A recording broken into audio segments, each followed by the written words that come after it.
इंद्रजीत, तुम्हारे शीघ्र चले आने से मुझे ज्ञात हो गया कि जब तुम्हारा संपूर्ण नहीं हुआ उसमें कोई वादा, उसका वादक आपका अनुज भ्राता कुलद्रोही विभीषण निकला, जो मंदिर के गुप्त स्थान पर शत्रु को ले आया और यज्ञ विध्वंस करवा दिया।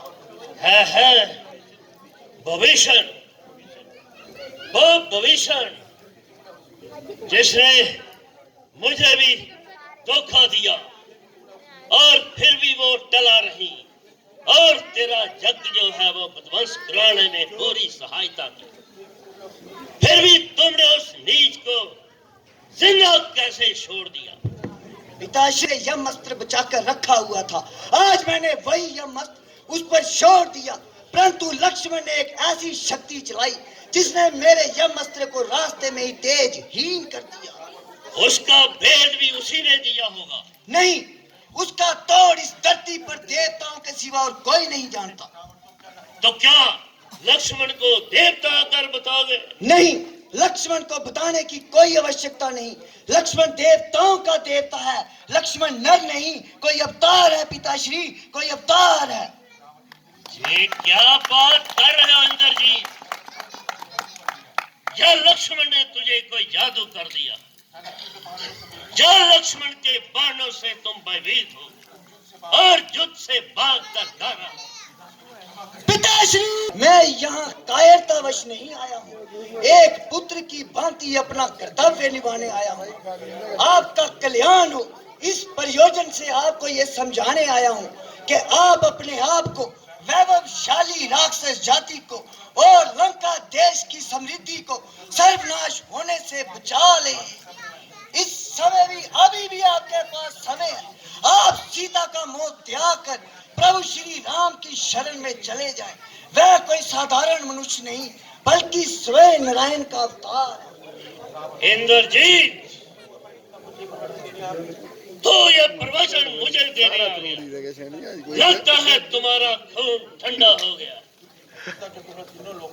पिता के तुमने तीनों लोकों की विजय प्राप्त करने वाले रावण को, अखंड यश प्राप्त करने वाले रावण को आज तुमने उस यश को धूल में मिला दिया और उनकी शक्ति से भयभीत होकर तुम्हारे मन और शरीर दोनों शिथिल हो गए। जाओ अपने महल में जाकर आराम करो। जो युद्ध रावण ने छेड़ा है रावण खुद निपट लेगा। पिताश्री, मैं आपको अपने अनुभव से बता सकता हूँ कि वह कोई साधारण मानव नहीं बल्कि नारायण का अवतार है। मेरे बेटे, सच्चे योद्धा युद्ध करते हैं। तुमसे किसने कहा कि वो साधारण मनुष्य है? मेरे अनुभव ने। आज मैंने लक्ष्मण पर उन तीनों अस्त्रों का प्रयोग किया, कोई भी अस्त्र नहीं है जिसका कोई तोड़ नहीं है। पहले मैंने ब्रह्मास्त्र चलाया, परंतु ब्रह्मास्त्र लक्ष्मण का वध करने से इनकार करके तेज हीन होकर लौट आया, क्योंकि कल एक समय में लक्ष्मण जब मुझ पर ब्रह्मास्त्र चलाना चाहता था तो राम ने उसको नीति विरुद्ध कहकर रोक दिया था।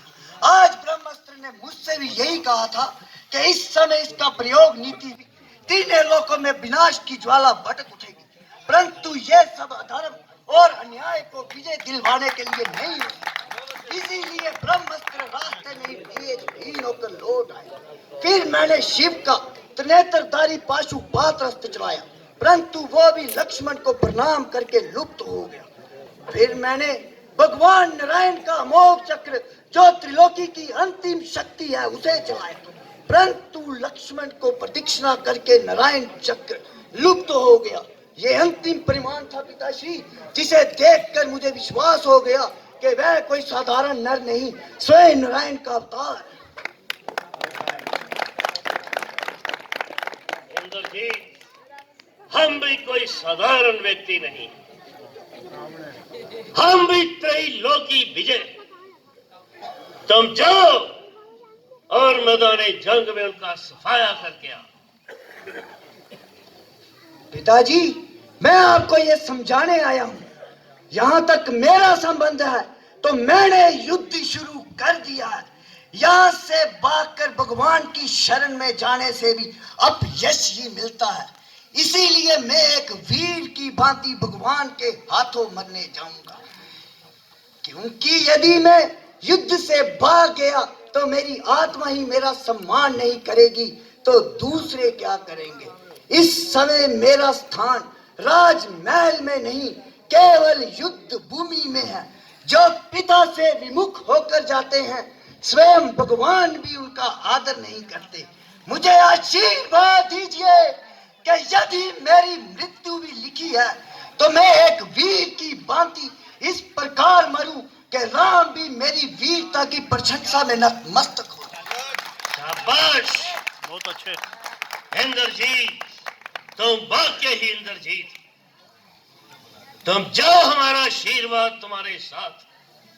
वहां पर विजय हो या हार हो, उसका परिणाम क्या हो वो देखा जाएगा। जो जय शंकर। जय शंकर।